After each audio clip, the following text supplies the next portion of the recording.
There's a trick that every professional painter knows that most amateurs don't know. What is that trick? It's band coating. Now there's an upside and a downside to band coating, and we're going to teach you everything you need to know about the art of band coating in 5 minutes or less.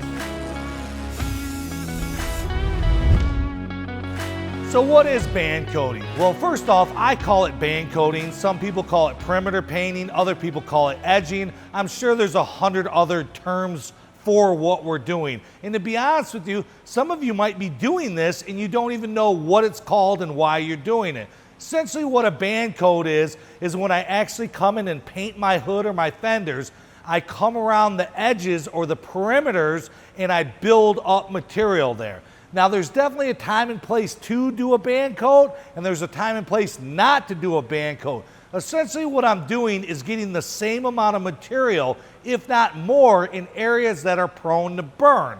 But in certain situations, if you deposit more material on the edges, it will actually hurt you. So we're going to break down everything you need to know about the do's and don'ts of band coating.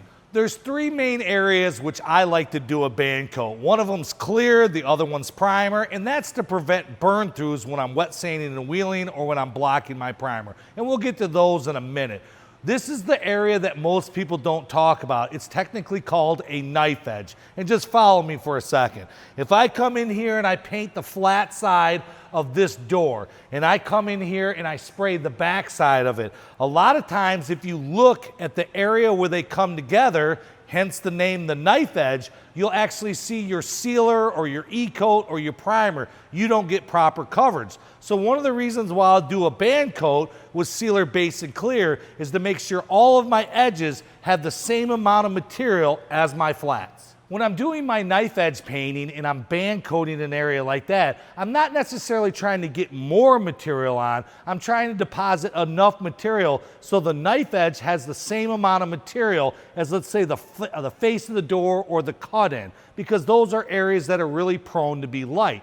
When I do clear and primer, sometimes on hot rods and custom cars, I'm actually going a different direction.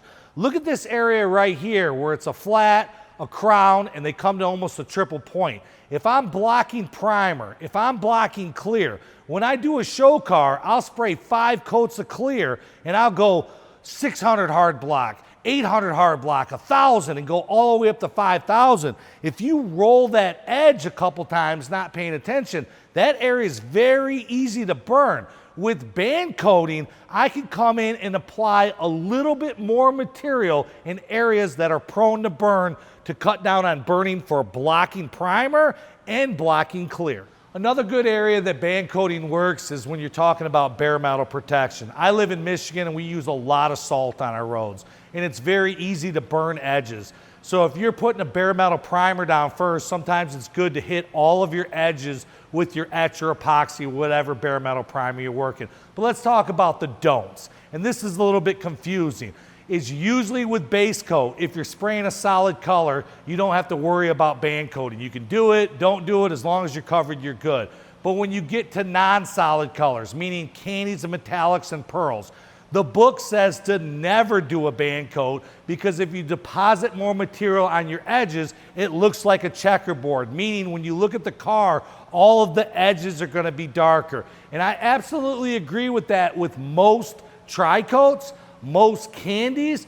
Now, if it's an easy metallic and an easy pearl and you are very careful about keeping the extra metallic or pearl off of the edges, you can do it. But for you rookies out there, I would just go by this rule of thumb. If it's a solid color, band coat it. If it's not a solid color, you definitely want to skip the band coating, at least when you're spraying your base coats. I know this seems simple, but let me walk you through how I band coat. I don't come in and put my gun down even, because all that does is kick a bunch of material everywhere. I like to be a little bit higher, and I'm about at a 45-degree angle. If I'm spraying clear and primer, I definitely want to build up the area and hit the edge at the same time. I don't want to deposit a bunch of dry mist all over my panel. If you practice it, it's pretty easy to do. Hey, hopefully you like this content. Hopefully you learned something today. If you do, make sure you like and subscribe to our channel. It really helps us out. And make sure you check out refinishedmedia.com. We're always adding new information and new materials on there too. From all of us at Refinished Media, until the next time.